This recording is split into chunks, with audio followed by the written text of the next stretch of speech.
All right, well, good evening and welcome to lecture number 19 for MT225. Let's see here. There we are. All right. Some administrative details here. Homework 8 has been posted, but because homework 8 is due on the same night as we have our next exam, it is a bonus homework assignment. It's just two problems on frames, and we'll be having a little bit more practice on frames this evening. Homework 7 is due tonight. I would say just make sure you email it in to me by midnight. That should be sufficient. I won't worry about it too much in that regard. I'll post the solutions tomorrow morning.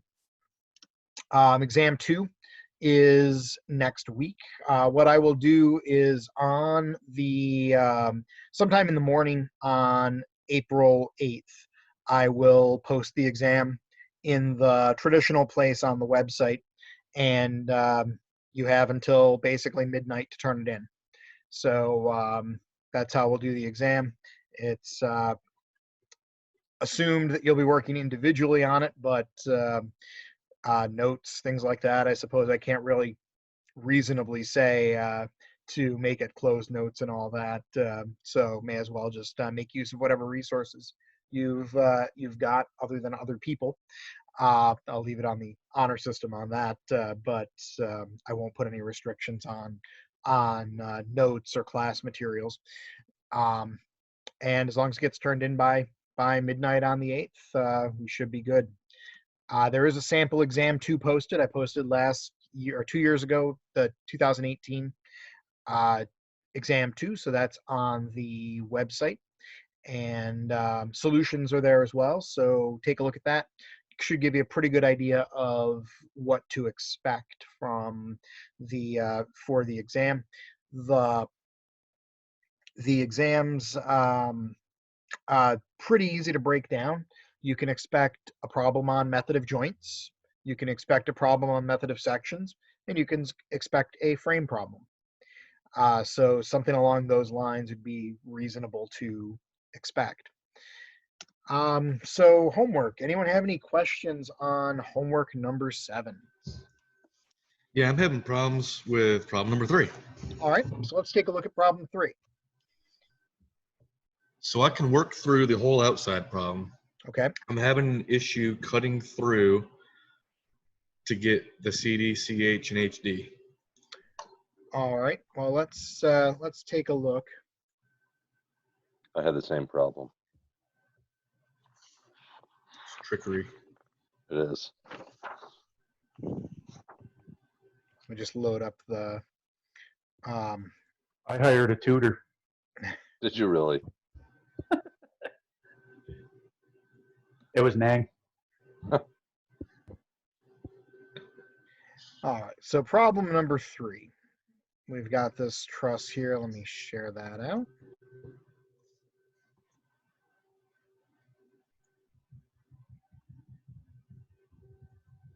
There we go. So there is problem number 3. So you said you found your reactions. So you've got the reactions at A and F, and then you were having trouble with your cut. So we need CD, CH, and DH. So let me go ahead and draw this down, and we'll take a look at it on the document camera.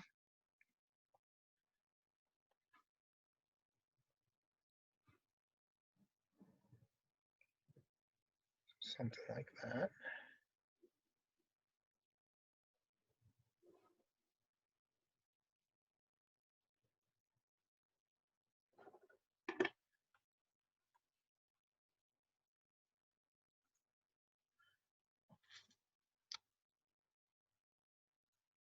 There we are. All right, we had a pinned support at A, so I will make that RAX and RAY. We have a roller at F, so we'll make that RFY. Then we had 8 kips, 6 kips, and 10 kips.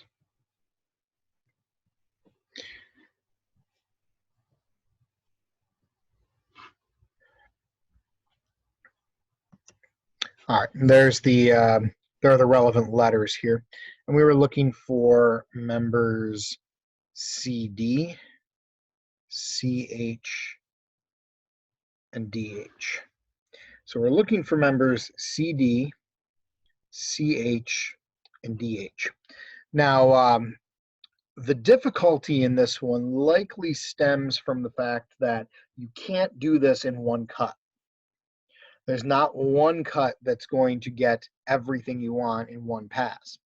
What you're going to have to do is go and do one cut, either cut through CD, CH, and let's see, HI, or cut through CD, DH, and GH. When you do that, you're going to get one piece of information you really didn't need directly. But once you've got that, then you could go and do, say, method of joints at H, or you could do a second cut and pick up the information that you were missing in the first one. So you're going to have to do at least 2 sets of equations here past solving the external problem. So let's go ahead and take a look at it. I'll go ahead and work it from the beginning here, just to make sure everyone's on the same page with your external forces. So here's our free body diagram for our external problem. To the right, positive, up, positive, and counterclockwise moments, positive. For our sum of forces in the x direction, we have RAX and nothing else. So RAX is 0, so that's good to know. We've got our sum of forces in the y direction. We've got RAY plus RFY minus 10 kips, minus 6 kips, and minus 8 kips. And that equals 0. And then we had our sum of moments about a point. I'll pick joint A for our pivot point there. That means RAY and RAX will not have a moment, but all 4 of the remaining forces will. So we'll have RFY. RFY, according to our drawing, is 40 feet away. So we have 40 RFY.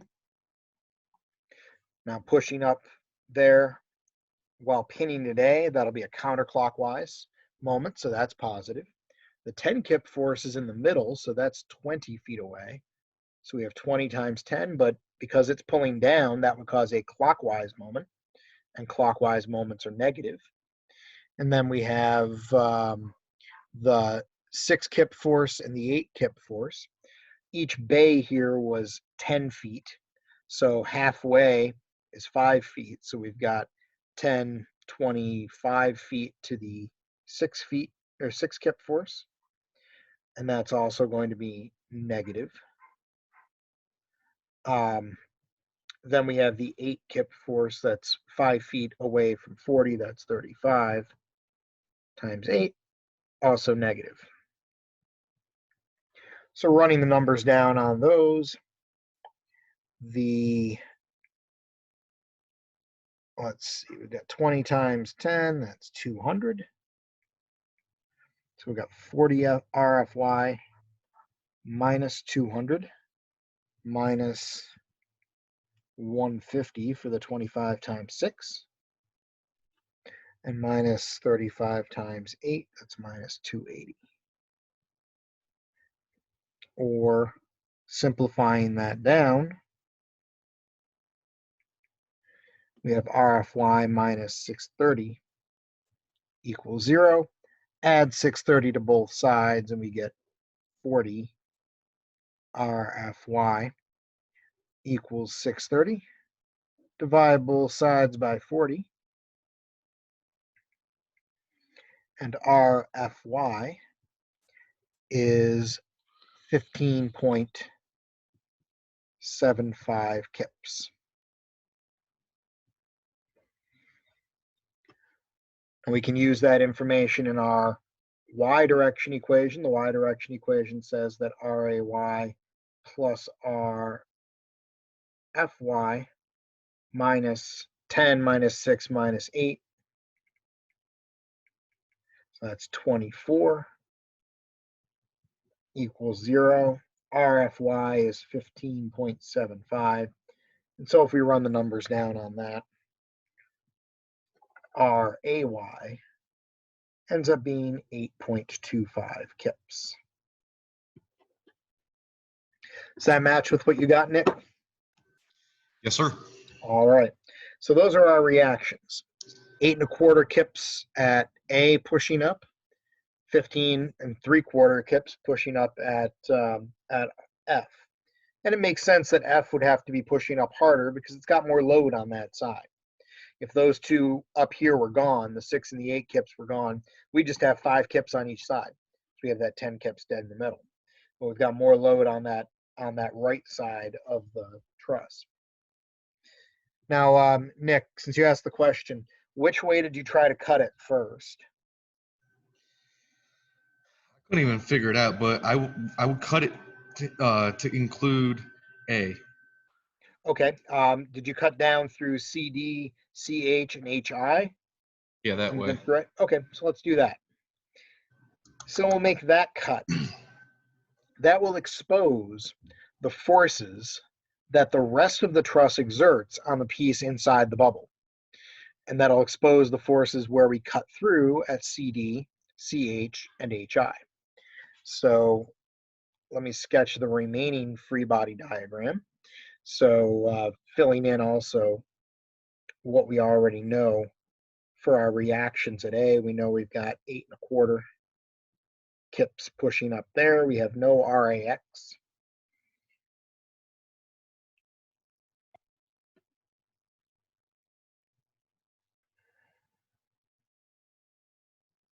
So there's that part.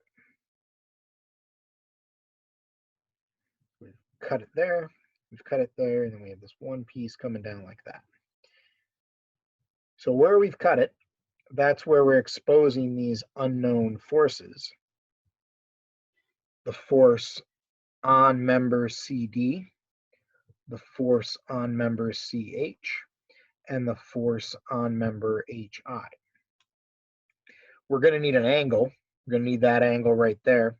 And we can get that from the truss information from the geometry. This angle right here is going to be related to the height of the truss, which is 9 feet, and halfway across one bay. So that's going to be 5 feet. So we have a right triangle there, 9 feet on the opposite side, 5 feet on the adjacent side. So we do inverse tangent of 9/5. And that gives us 60.945 degrees.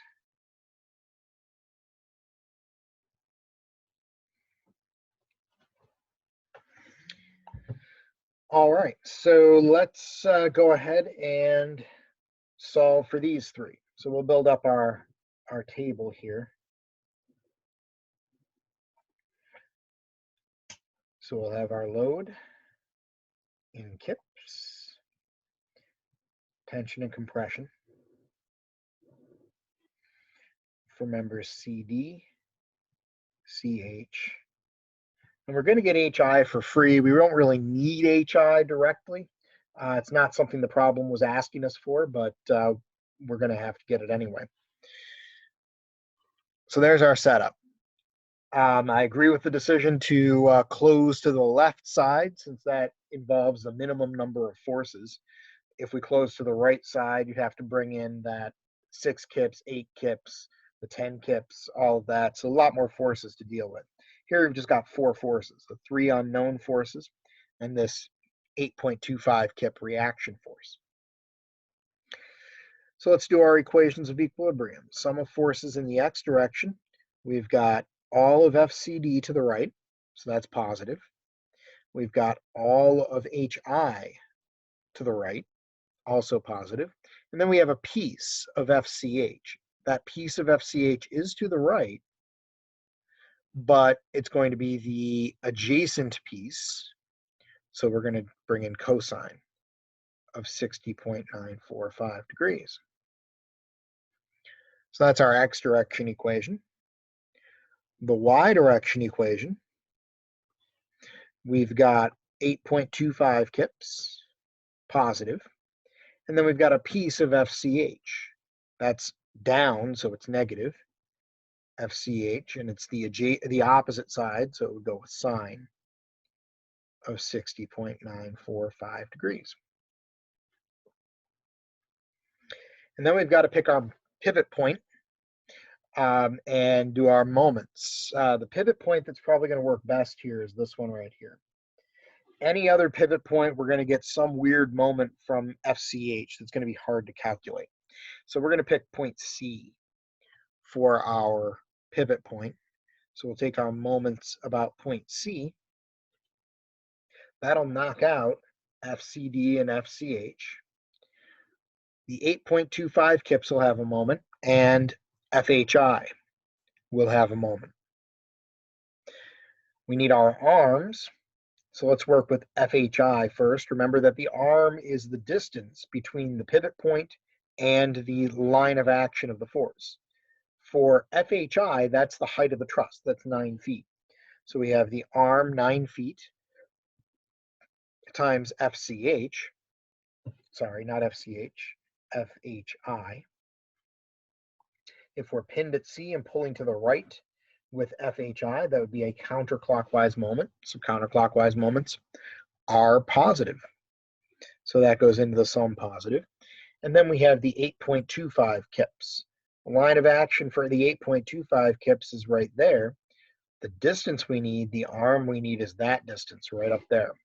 So that's the distance we need there. That's one full bay plus a half of another. Each bay is 10 feet. So we have 15 feet times the 8.25 kips.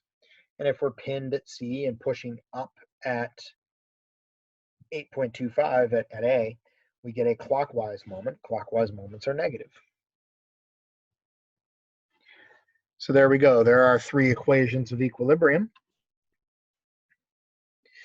Answering the question that came up on the text here, it wouldn't be 10 feet because we're looking at the distance between C and A. Each bay is 10 feet, so each distance here is 10 feet. From point to point along the top or point to point along the bottom, you've got 10 feet. So at C, C is 15 feet from A, measured horizontally. Does that make sense? Yes. Okay, good. So 15 feet times 8.25, we get 123.75, so 9 FHI minus 123.75 equals 0. And that one's not too hard to solve. Just add 123.75 to both sides. 9 FHI is 123.75. Divide both sides by 9. And FHI comes out positive, so that means our assumed direction is correct.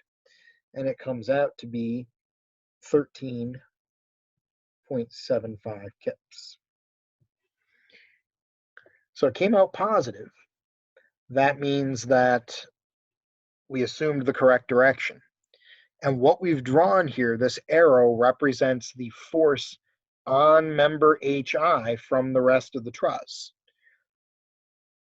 The rest of the truss is pulling on member HI, and when things are pulled on, they go into tension.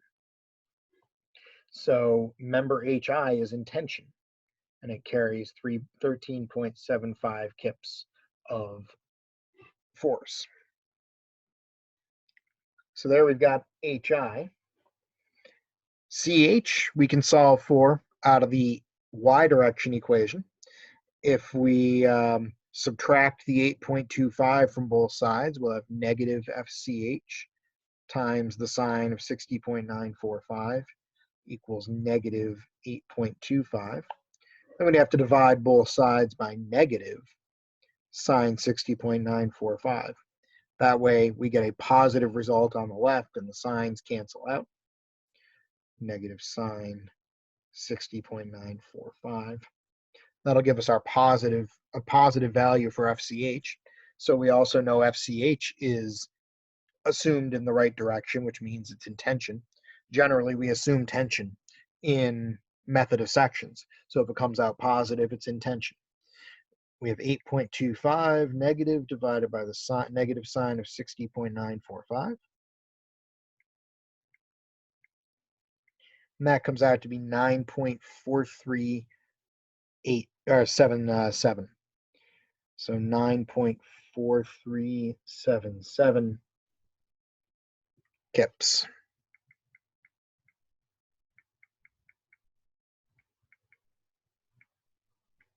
Yep. So 9.4377 kips is what member CH carries. 9.4377. And because that came out positive, it's in tension. Now that we have those values, we can go back to our x direction equation. The x direction equation in method of sections is usually the one that we have to do last.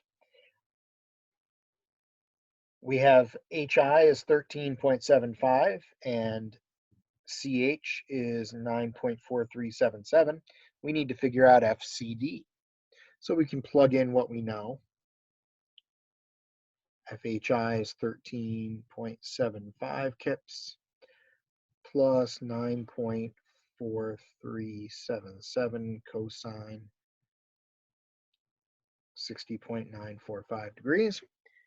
We run the numbers down, 13.75 and 9.4377. Cosine of 60.945. We get FCD plus 18.333 equals 0, which we can solve pretty easily by subtracting 18.333 from both sides.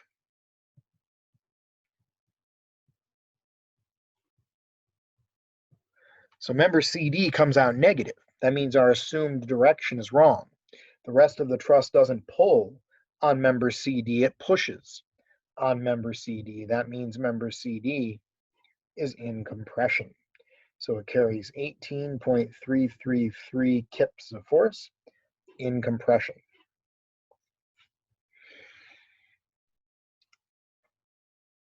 So that's the first cut. And we've gotten 2 out of 3 of the pieces of information we needed. We needed CD and CH. So those will go into our final table. We didn't really need HI, but we got it for free along with the rest of it. In fact, we couldn't calculate CD we couldn't calculate CD without finding HI. We could have gotten away with CH. We didn't need HI to find CH, but in order to find CD, we needed HI. So it was necessary to get, but it wasn't part of the final answer. Any question on this page? All right, so we have a No, couple... I just Oh, go ahead. Go ahead, Nick. I was just gonna say no. I completely messed it up. It makes sense here. It makes sense. Okay, so let's go ahead and finish it up. Now we've got a couple choices on how to finish it up, and in the interest of review, I think we'll finish it up by doing method of joints. We could do another cut through the truss and cut through here and close back that way. That would require us to reuse member CD. And then we'd have to be careful about how to write that in because CD is in compression. We know what direction that force has got to be in. But then we'd have to calculate DH, and we'd also have to calculate GH. We'd have to do the same amount of work if we do method of joints at H, but we don't have to worry about the difficulty of reusing this 18.333. The only information we'd need would be from CH and HI, and we'll get DH and GH. So let's do method of joints on that. So let's draw the free body diagram of joint H. Now, according to our drawing, we've got 10 kips down at H, and then we've got two forces we know. We've got CH and HI, and according to our table, both CH and HI are in tension. So we have to remember how to draw that correctly in our free body diagram. So let's look at joints at the end of a member in tension. If a member is in tension, it is stretched out. And something that's stretched out is going to try to squeeze itself back together or try to shrink back to its original size. So a member in tension pulls the joints in toward the middle of the member. So when we're drawing the free body diagram of the joints, we have to worry about that. We have to worry about the correct direction. Compression looks the other direction, looks the other way. Compression pushes the joints out. So if we're drawing the free body diagram at H, member HI is off to the left, and member HI is in tension. So member HI is going to pull joint H to the left. And we know how much force that's going to exert. It's 13.75 kips. We also have member CH. Member CH is to the upper left of H, off this way. And that is exerting a force of 9.4377 kips. Also in tension, it's pulling joint H to the upper left. Now what we're missing, what we don't have, is what's going on at member DH and member GH. So we have to make some assumptions on those, and it's not too unreasonable of an assumption to say member GH pulls to the right and member DH pulls to the upper right. At least that looks like it could be in equilibrium. So we've got those 5 forces there. We're going to need the angles here. Fortunately, those angles are the same angle we've already dealt with. We have the 5 foot and 9 foot. So it's that same angle, that's 60.945 degrees on both sides.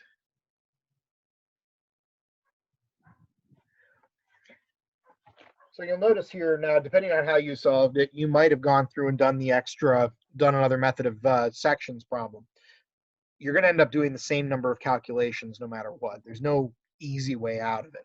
You're either going to end up dealing with 2 equations that are a little bit more challenging to set up, but really not too difficult to solve, or 3 equations that are a little bit easier, but overall, the number of operations ends up being the same. So there's our free body diagram for H. So let's go ahead and do our equations of equilibrium. Sum of forces in the x direction. We've got all of FGH to the right. We've got all of that 13.75 kips to the left. We've got a piece of the 9.4377 kips to the left. 9.4377, that's the adjacent piece. So it'd be cosine of 60.945. So that gives us a negative 4.5834. And then we've got a piece of member DH to the upper right, to the right. So that's positive FDH. It's the adjacent piece, so it'd be cosine of 60.945 degrees. So that equals 0. Not too bad of an equation to work with once it's set up. And then we've got our sum of forces in the y direction. We have all of that 10 kips down. We've got a piece of the 9.4377 kips up. That would be the sine piece. So 9.4377 sine of 60.945. That's 8.25. That's up, so it's positive, 8.2500. Plus we have the sine piece, the opposite side of FDH, and that's up, so we'll call it positive, FDH, sine 60.945 degrees. So there we have our two equations. The y direction equation we can solve pretty quickly, and in fact, there's kind of a benefit of doing this this way. It's never 100% clear that one way is going to be a little bit better than the other, but all we really are interested in is member DH. So at least in this setup, once we solve for DH, we can stop. We don't have to find member GH. We certainly could, but the way the problem works out, we only have to solve for DH. So once we're done with the y direction equation, we're done. So let's combine the numbers here. We have a negative 10 and 8.25. So we've got a negative 1.75 plus FDH sine 60.945 is 0. Add 1.75 to both sides. So that's FDH sine of 60.945 is 1.75. And divide both sides with a sine.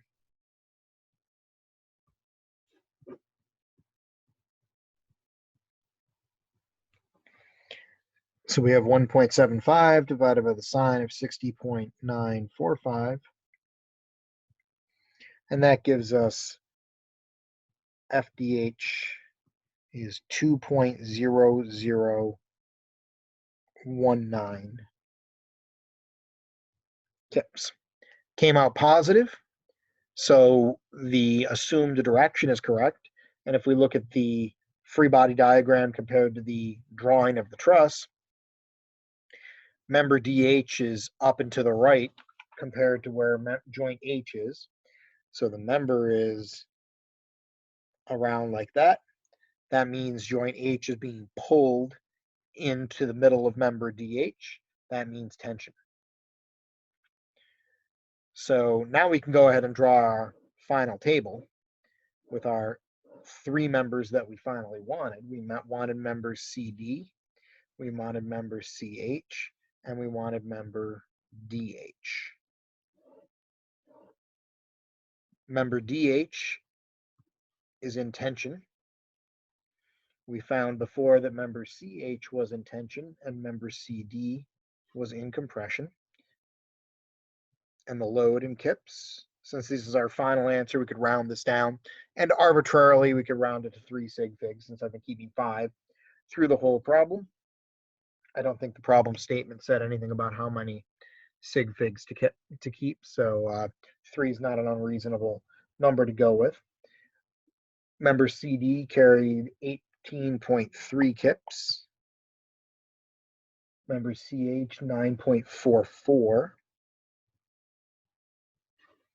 And member DH 2.00.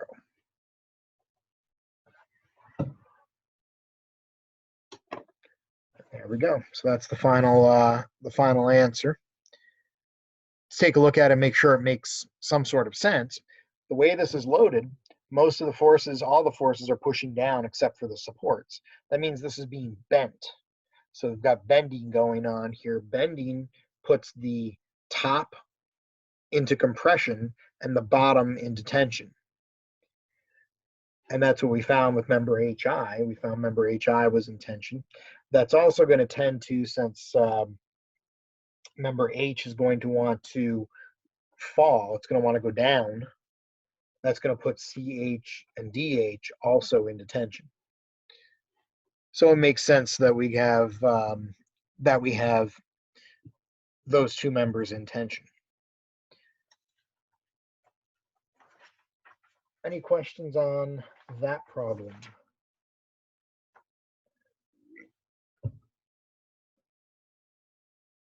Answers making sense there. It's always so much easier when you do it. I'm Well, serious. Yeah, I got so stuck on that. Thanks for going through it because that was really helpful. Nope, Yeah. that's good. It's the more problems I can get out there that you can, especially now that it's on video, go back and rewatch and see where things worked out or where you might have gone off track, the better. All Just right, for any other? clarification, everybody else got simultaneous equations for question 2, right? I For, did. for question two, you're likely to end up with simultaneous equations. Okay, perfect. Just making sure I didn't take a left on a road to nowhere. Yeah, if you're taking a cut through BC, BF, and EF, which is what I'm leading you down there, you're going to end up with simultaneous equations because let me switch over to it. There you go. When you do your cut, no matter which way you close it, and we did an example, one of our example problems was like this last week. You're going to end up with, when you do your sum of forces in the x direction, you're going to have a piece from BC and a piece from BF, also a piece from EF. In your y direction equation, you're going to end up with BC and BF as well because they're both at angles. They're neither horizontal nor vertical. They're going to show up in both the x and y direction equations. The moment equation, if you pick joint B for your moment equation, you'll figure out EF from that, and then you'll end up with simultaneous equations for your x and y directions. Okay, then I did do it right. Just Yep. making sure because it seemed really long-winded, and I said, maybe I'm doing this wrong. I came up with answers, and they seem reasonable. Yep. Ish. The angle here would have been basically the same as the angle down here. They should have been both at the same angle. I did what you did before, where I made ACF an angle, a triangle. Yeah. And then you'd be able to figure out it should be basically the same because they're similar triangles. This angle and that angle are the same. So your sines and cosines should have all been around about the same angle, right? Yep. Yep. They were That pretty makes much all this. that makes it a little easier to solve the simultaneous equations. Yeah. It wasn't terrible. The actual Yep. the sines and cosines lined up good. Yeah, in fact, this is the problem that I had in mind when I said that when we did simultaneous equations. I said that most of the problems that we solve, it's not going to come up, but sometimes you can't avoid it. Yep. This kind of problem, like solving a Pratt truss or something like that, you always have the potential to run into simultaneous equations. Gotcha. Yeah, it wasn't really difficult to solve. It wasn't something that I'd only seen it in the class the one time, Mm-hmm. and I got nervous. Maybe I was doing something Nope. incorrectly. Nope, there's no way around it. All right, any other questions on the homework?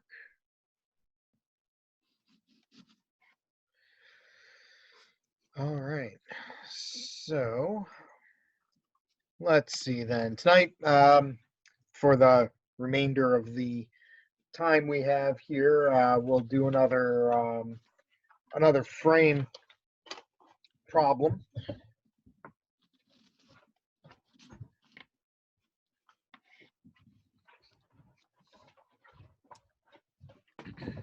So a little more practice on frames.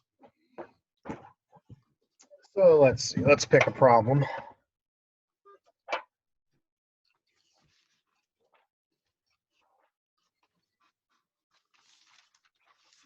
Now, the biggest difference between a frame and a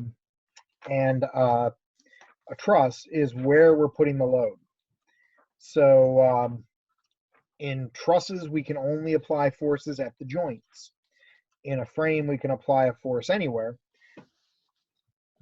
And that makes it so that we can't really say whether we've got members in tension or in compression. So let's see here. Let's try something that looks sort of like this. So we'll put a pinned support.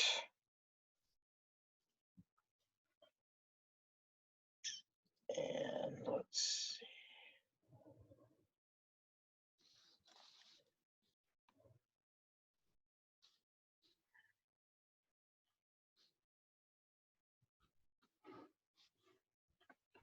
All right.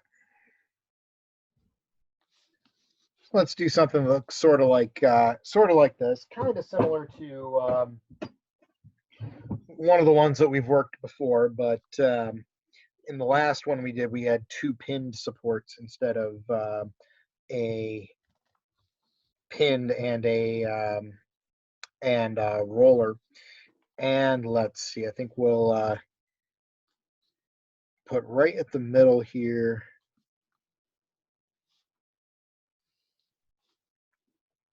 £200, and over here we'll put £500. We'll make this thing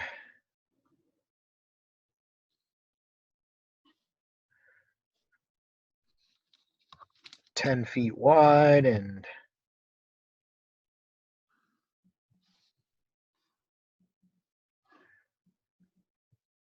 12 feet tall.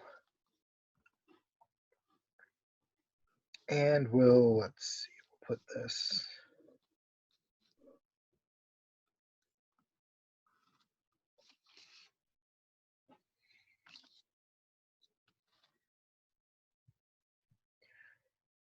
five feet up, and we'll make this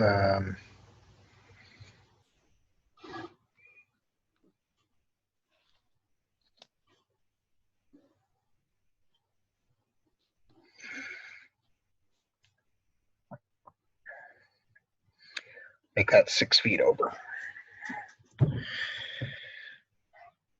All right, so let's see. Let's label the joints here. We've got A, B, C, D, and E. So what we're after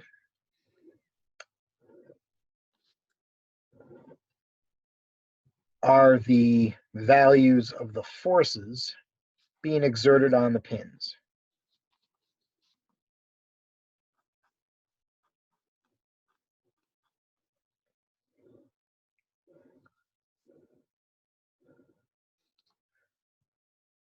X, Y, and magnitude, all in pounds in this case.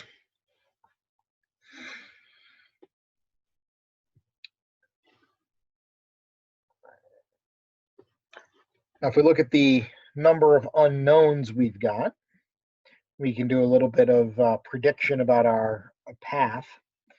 E is a roller, so it's only going to have a Y direction reaction. It's not going to have an X direction. So we'll have a Y value there. So we have two forces at A, two forces at B, two forces at C, two forces at D, and one at E. So we've got 9 total values that we need to find. There are essentially 9 unknowns in this problem. And so that means that we've got to solve 3 sets of 3 equations. So 3 sets of 3 equations is what we'll have to solve. We can get 3 equations from doing the external problem. And in fact, since we have a pinned support and a roller support, the external problem will only have 3 unknowns. So we'll have 3 equations, 3 unknowns, and that'll give us numbers. When our equations and our unknowns match, we get numbers in real problems. Sometimes in those of you who are going on for some higher math and such, you'll find out that there are certain situations where you can have 3 equations and 3 unknowns and not get numbers. But those are special cases realistically in real physical problems that doesn't come up. So we end up with 3 equations, 3 unknowns. We can get 3 numbers. We then have to look, once we've got we'll nail down 3 unknowns from the external problem. We have to work the free body diagrams of the members. Each member is a non-concurrent force system, must be in equilibrium if the whole structure is in equilibrium. So we need 2 out of 3 of those to get the remaining 6 unknowns. So we could work with member AC, we could work with member AB, we could work with member CE. And I think what I'll demonstrate here is what happens when we do work with that slanted support. Last time I told you to avoid working slanted supports. I think I'll demonstrate here why it's perhaps not the best idea. You could still work it. It's just a matter of having equations that come up that aren't necessarily the easiest to deal with. So let's do the external problem first. So with the external problem, we'll draw a free body diagram of the whole structure. By the way, we're going to assume this is right in the middle. So that'll be 3 feet away from A. So let's draw a free body diagram of the whole structure. So the whole structure is going to look something like that. 200 pounds of force there. 500 over there. And then we've got our reactions. RAX, RAY, and REY.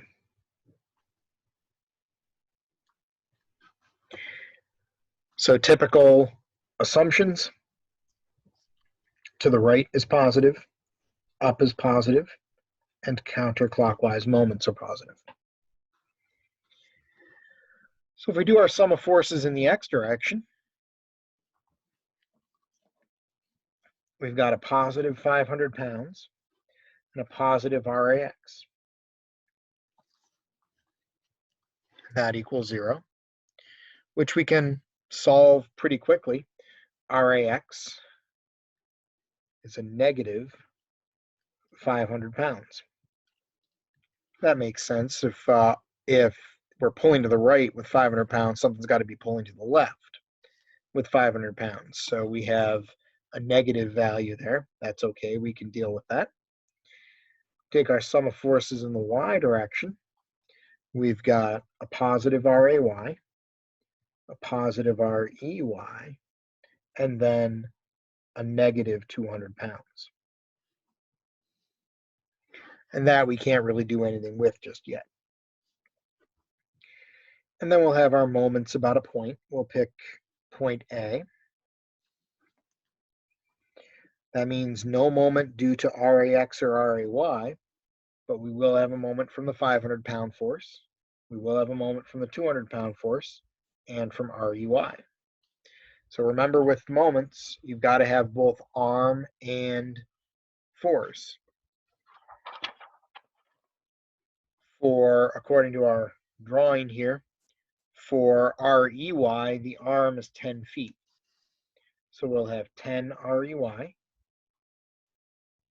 If it's pinned at A and we're pushing up at E, that would be a counterclockwise moment, so it'd be positive. The 200-pound force is 3 feet away from A. Remember, the line of action is what we need. The distance to that line of action from A is 3 feet. So we have 3 times 200. If we're pinning at A and pulling down at where that 200-pound force is, that'd be a clockwise moment, so negative. And then we've got our 500-pound force. The 500-pound force, according to the drawing, 12 feet away. So we have 12 times 500. Pinning at A and pulling to the right at the top is going to cause clockwise moment, so also negative. So there's our moment equation. We run the numbers on it. 3 times 200, 600. And 12 times 500 should be 6,000.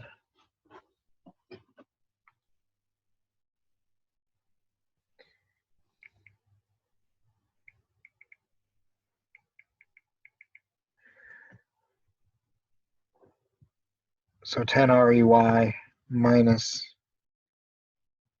6,600 is 0. Adding 6,600 to both sides, 10 REY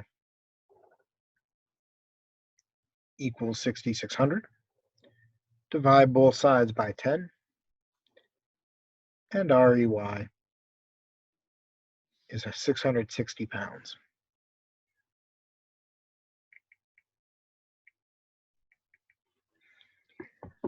So REY is 660.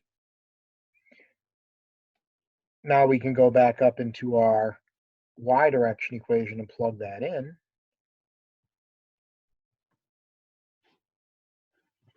.660 minus 200 is 460. So we have RAY plus 460 equals 0, which means that RAY is coming out negative.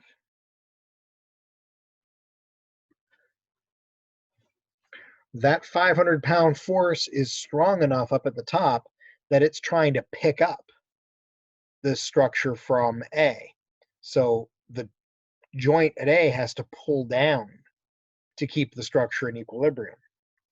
That's what the value of RAY coming out negative is telling me. So that's our, those are our three values here. We've got RAY is negative 460, and our AX was negative 500, and our EY was 660 pounds. Now that one, we can get the magnitude directly on that one since it's only one force. So we've got 3 out of 9 of the entries filled in our table. By figuring out our reactions at the supports, we've gotten 3 of our values. So now we have to blow the structure up.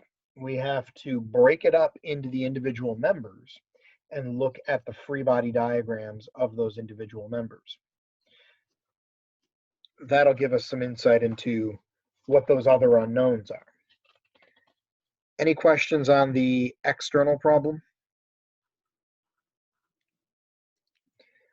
All right, so let's sketch the structure out. Sketch the individual members out here. We've got member A, C. B is right around there somewhere.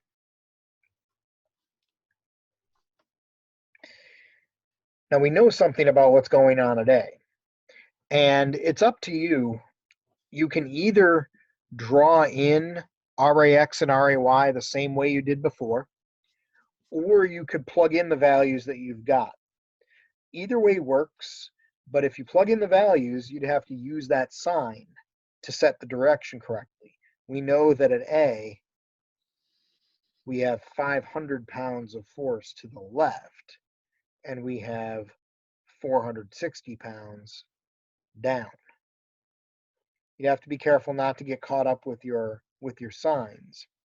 If you draw in RAX and RAY symbolically, you'd have to draw them the same directions that you drew them in your free body diagram before, so that you don't get trapped with your negative signs. If you write the actual values in, you'd have to use up that sign to set the direction. So since I've done it symbolically in the past, here as a little bit of a change, we'll use the numbers up. The main point there is to put the numbers in, but take into account the sign telling you the direction you assumed before was wrong. B and C, I haven't made any assumptions about yet, so I can draw in positives. going to say RBX and RBY and RCX and RCY. My basic approach with these is to assume positives when I've made no assumptions about those joints before. The first time I see them in a free body diagram, I will draw them positive. That way I know the next time I see them, I'll draw them negative. So for example, for the free body diagram for member BD,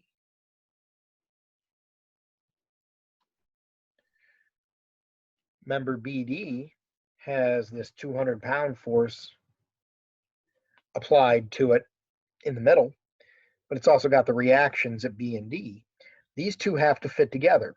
I can't draw my forces at B the same way I drew them over here in the free body diagram for member AC, because we're looking at the same forces in both. We have to take into account Newton's third law, equal but opposite reactions. Since I'm seeing B for the second time here, I make my assumptions in the opposite directions, RBX and RBY. Seeing them next to each other makes it kind of clear that they have to join together. That member B or joint B is accounted for twice. They have to have equal but opposite forces. That's the one trick to making sure your frame problems don't end up getting caught in sign issues. You've got to have equal and opposite reactions. D I've never used before, so I'll assume positive RDX and RDY. And then we've got that slanted member. The slanted member, I'll draw over here. The slanted member had a force applied at E, which was up, and 660 pounds. So we already know that direction. At D, I've already made some assumptions about what happens at D. So I have to make the equal and opposite assumptions, RDY and RDX. Because I'm using the same symbols, I've got to take into account the directions, equal value, opposite directions. Same thing up here at C. I've already made an assumption about what's happening at C. So I have to make the opposite assumption here, RCX and RCY. So there we've got three free body diagrams, three non-concurrent force systems. Each one of them has three sets of equations, or has a set of three equations in three unknowns, or at least three unknowns. In fact, actually all of them have four unknowns. RBX, RBY, RCX, RCY in the first one, RBX and Y and RDX and Y in the middle, and CX and D, C and D on the slanted one. So we're actually going to get three equations out of each of these, but we'll have four unknowns out of each of them. That happens in these problems, but we'll find that as we proceed through, we'll be able to back solve. We'll be able to get some information from one set of equations and use them together with other sets of equations. That's why we had to make these opposite assumptions, so that when we get symbol values from one free body diagram, we can plug them in to the other without running into sign issues. Now, my usual advice on solving this problem would be to work with the horizontal and vertical members. Those will give you the easiest free body diagrams to work with. As an example of what to do and how it's going to work if you were to work with a slanted member, I'll work with the slanted member in this one, just as an example to see how it comes out, and that you can still solve it. It just may not be as easy. I would suggest, if you're going for practice or you are studying for exams or anything like that, go back later and make sure you can get the same values in the end by working the two horizontal and vertical ones. For this one, I'm going to work the vertical and the slanted, or the horizontal and the slanted one. So let's start with the horizontal one. If I do my free body diagram of the horizontal member, I've got my sum of forces in the x direction. I've got negative RBX and a positive RDX.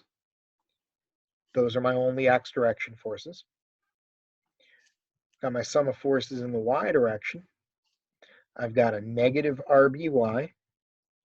I've got a positive RDY. And I've got a negative 200 pounds. And then I've got to pick a pivot point. I'm going to pick joint B as my pivot point there, which will knock out RBY and RBX. It will give me a moment from the 200-pound force. It'll also knock out RDX, since the line of action of RDX goes through B. That's the advantage to working a horizontal or a vertical member. You always knock out one of the remote forces as well as what's at your pivot point. All I've got is RDY. Now RDY is 6 feet away.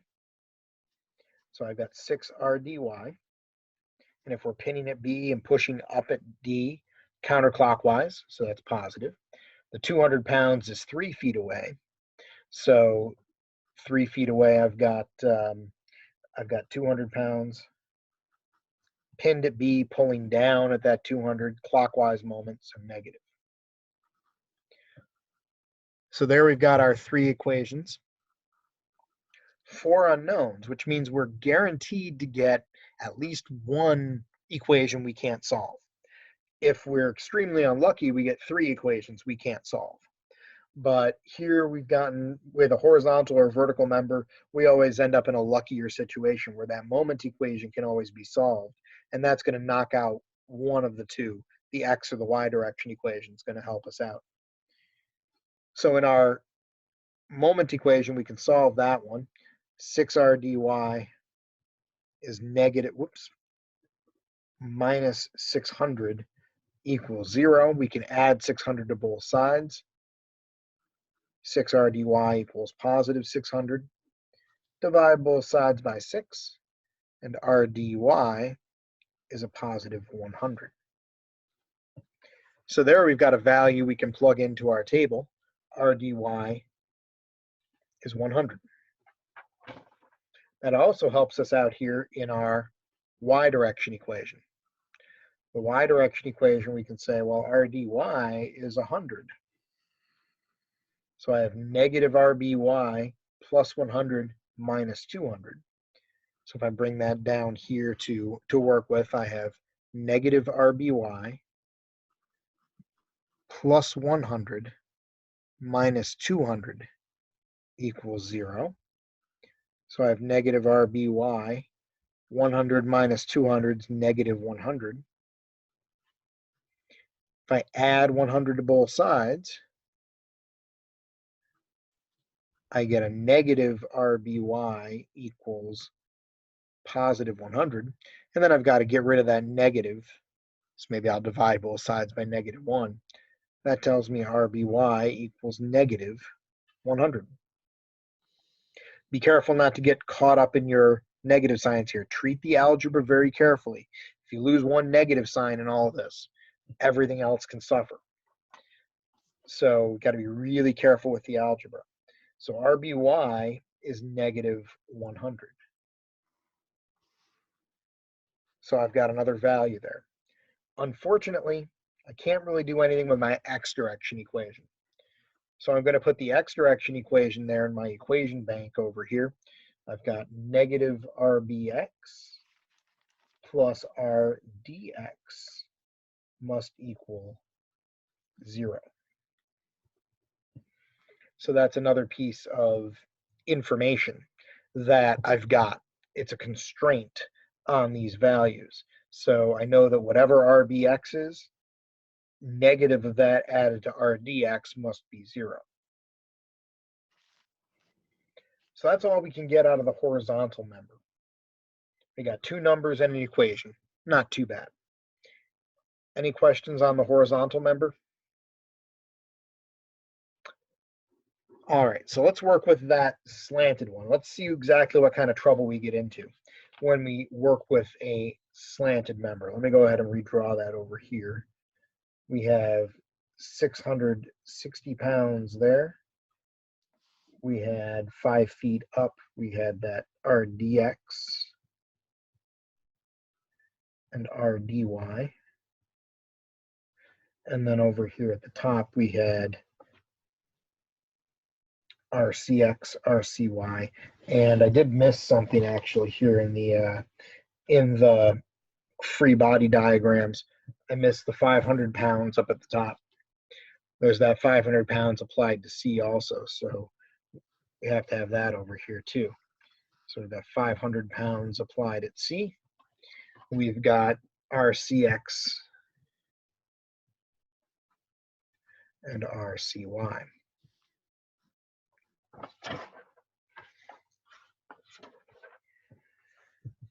So there's our free body diagram. If we do our sum of forces, the x direction and y direction equations don't look too bad. If we take our sum of forces in the x direction, we've got a positive 500 pounds.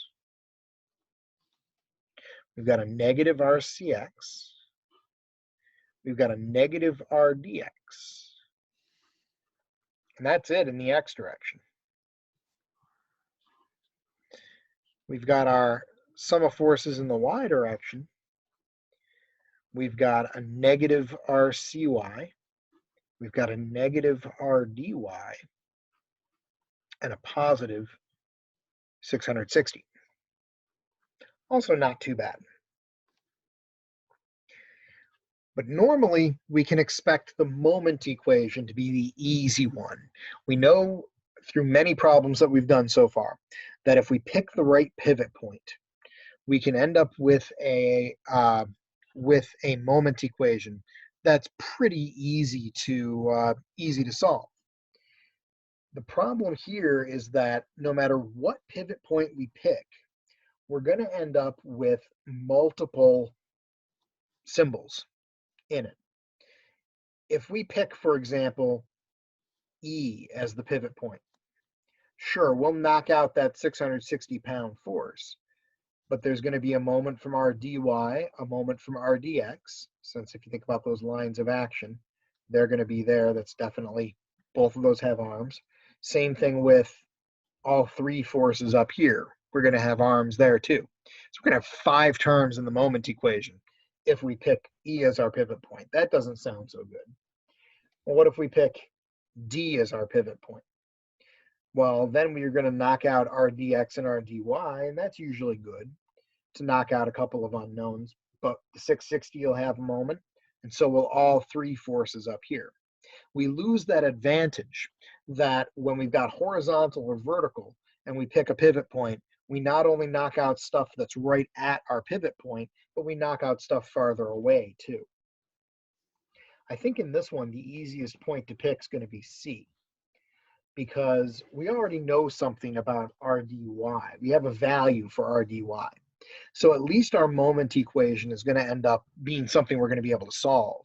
And we can avoid getting into a simultaneous equations issue. If we pick D, we'll get a moment equation, but we'll get an RCX and RCY in there, and we're going to end up with potentially having to do a simultaneous equation somewhere. So I think C is going to be our best bet for a pivot point. So let's take our moments about point C. That'll knock out all 3 of these. It also gives us the minimum number of terms in our moment equation. We only have RDY, RDX, and 660-pound force. So let's go through those here. Let's take the 660-pound force first. According to our free body diagram, the 600, our drawing here, E is down here. If we're pivoting at C, that distance, that arm is 10 feet. The distance from C to the line of action at E is 10 feet. So the arm here is 10 feet. If we're pivoting at C and pushing up at E, counterclockwise moment, so that's positive. For DY, right there is our line of action for dy. So we've got to figure out how far away it is from C. And we know that from our drawing also. According to our drawing, the distance horizontally from C over to D is 6 feet. So we've got 6 RDY, pinning at C, pulling down at D, that would be a clockwise moment, so negative. And then we've got RDX. We're going to pick up a moment from that one too. The moment from that one, the arm is this way. Well, the line of action is horizontal, so our arm is this distance, which would be that distance here. From the bottom to the top is 12 feet. Up to D, which is also up to B, is 5 feet. So it looks like we're dealing with 7 feet there. So we'll have an arm of 7 feet RDX, pinning at C, pulling to the left, clockwise moment, so negative.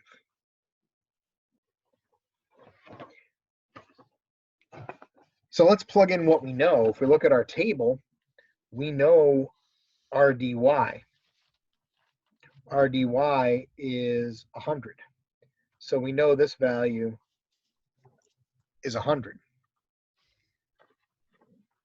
So that helps us simplify things. We've also got 100 there for our y direction equation. That's the benefit of drawing the free body diagrams with those equal but opposite directions.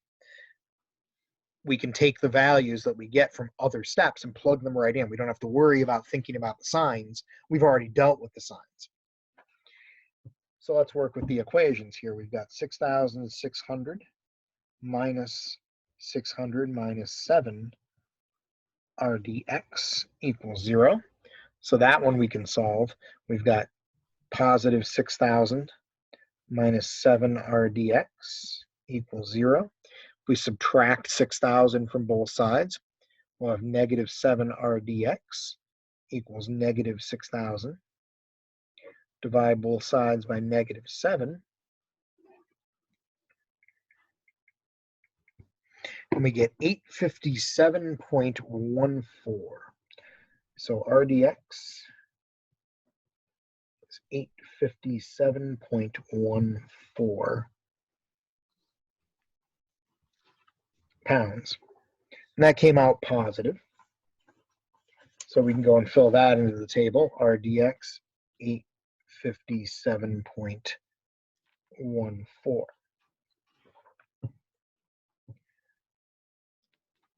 If we go to our y direction equation, we've got negative RCY minus 100 plus 660 equals 0. So that'll give us minus RCY plus 560 equals 0. So RCY must equal 560. If we subtract 560 to from both sides, we'll have negative RCY equals negative 560s, and the negatives on both sides will cancel out. So RCY is 560 pounds. So RCY, 560 pounds, we can fill that in. And then we've got our x direction equation. We can use the value we got for RDX. We've got 500 minus RCX minus 857.14 equals 0. So we've got 500 and 857.14. If we subtract those out, we get negative 357.14 minus RCX equals 0. Add 357.14 to both sides, and we get negative RCX equals positive 357.14. So when we fix up the negative signs here, we get RCX as negative 357.14. So RCX is negative 357.14. The only thing left to get is RBX, and that's where we've got our equation from our equation bank. RBX, negative RBX is plus RDX equals 0. So we can plug in what we got for RDX. Negative RBX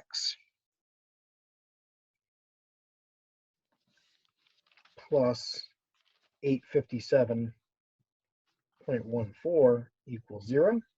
Subtract 857.14 from both sides.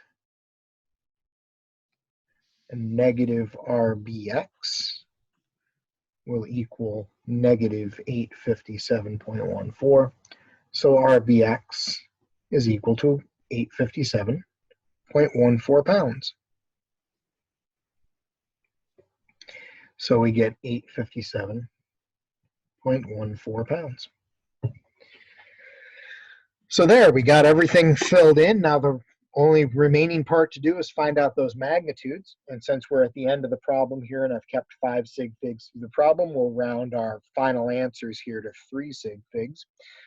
So I'll do that in one step here. Remember that to find your magnitudes, you take the square root of x squared plus y squared. Safest thing to do is just ignore the signs. Don't even bother trying to key in the signs into your calculator. If you have one of those line mode calculators where you have to use parentheses with a square to get a positive result out of a negative number, you can run into trouble. So just ignore the signs. It doesn't make any difference to the magnitude anyway. So here I've got 500 squared and 460 squared. Add those together, square root to 3 sig figs, that's 679 pounds. Got 857.14 and square that, 100 squared. There we have 863. 357.14. Square that, 560 squared, 664. And these are the same numbers as with B. So we get 863. And the 660 we can leave. If you want to be clear, that's 3 sig figs. Put a point right out there at the end, or write it in scientific notation, 6.60 times 10 to the second.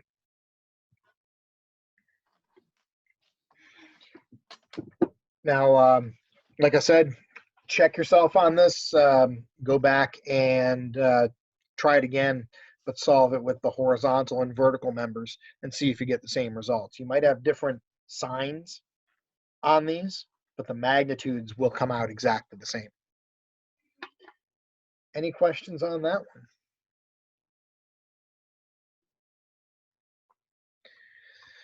All right, well, if you're hanging around for another practice problem, take a 10-minute break or so and then come on back. If you are departing, have a good evening, weekend. Make sure you email your homework in, and I will see you on Monday night.